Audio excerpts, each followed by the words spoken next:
Selamat siang Indonesia. Anda menyaksikan seputar Bali terkini pukul 11 WITA bersama saya, Desa Aryani.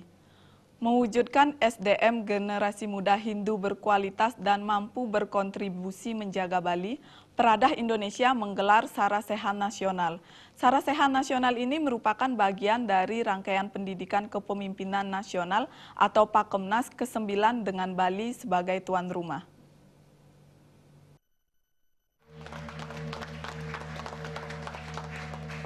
Ketua Peradah Indonesia Suresh Kumar mengatakan Sarasehan ini diikuti seluruh jajaran Peradah seluruh Indonesia yang merupakan bagian dari acara tahunan bertajuk Pakemnas.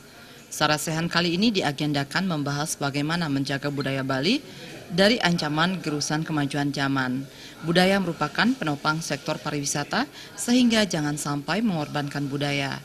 Generasi muda Hindu yang tergabung dalam Peradah tentunya harus dapat membantu melalui sumbangan pikiran dalam menjaga dan melestarikan adat dan budaya Bali.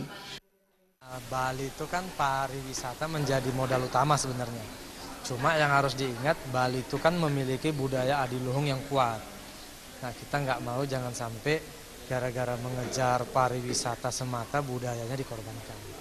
Jadi Sarasehan ini lebih ke arah bagaimana kita memperkuat kembali jati diri kita, budaya kita yang adiluhung, tapi tidak mengorbankan pariwisata. Sementara Ketua Peradah Provinsi Bali Ida Ayu Purnamaningsih menilai dipilihnya Bali sebagai tuan rumah Pakemnas karena Bali merupakan daerah yang mayoritas penduduknya beragama Hindu.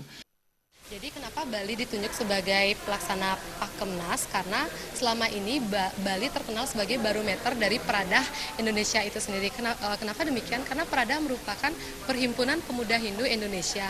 Tentu Bali yang merupakan mayoritas pemudanya beragama Hindu, berbasis Hindu. Jadi Bali diharapkan memberikan contoh panutan kepada DPK ataupun DPP yang ada di wilayah Indonesia. Acara ini turut dihadiri Wali Kota Denpasar, Ketua PHDI Pusat, serta sejumlah undangan lainnya yang berkesempatan turut menyajikan materi. Terima aja Bali TV. Sekian seputar Bali terkini kali ini. Terima kasih atas perhatian Anda. Salam Indonesia.